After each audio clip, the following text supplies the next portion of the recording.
CB. Thank you, President. Do you plan to ask President Bukele rating. to help return the man who your administration says was mistakenly deported? The man who was mistakenly deported to El Salvador? Well, let me ask Pam, would you answer that question? Sure, President. First and foremost, he was illegally in our country. He had been illegally in our country.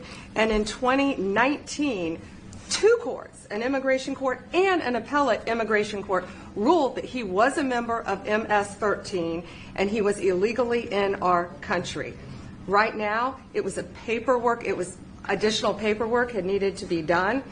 That's up to El Salvador if they want to return him. That's not up to us. The Supreme Court ruled, President, that if, as El Salvador wants to return him, this is international matters, foreign affairs, if they wanted to return him, we would facilitate it, meaning provide a plane.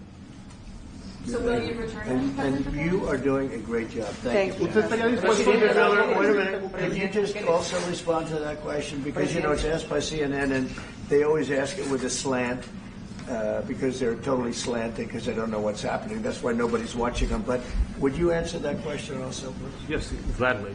So, as Pam mentioned, there's an illegal alien from El Salvador. So, with respect to you, he's a citizen of El Salvador. So, it's very arrogant even for American media to suggest that we would even tell El Salvador how to handle their own citizens as a starting point. As two immigration courts found that he was a member of MS-13. When President Trump declared MS-13 to be a foreign terrorist organization, that meant that he was no longer eligible under federal law, which I'm sure you know, you're very familiar with the INA, that he was no longer eligible for any form of immigration relief in the United States. So he had a deportation order that was valid, which meant that under our law, he's not even allowed to be present in the United States and had to be returned because of the foreign terrorist designation. This issue was then, by a district court judge, completely inverted, and a district court judge tried to tell the administration that they had to kidnap a citizen of El Salvador and fly him back here.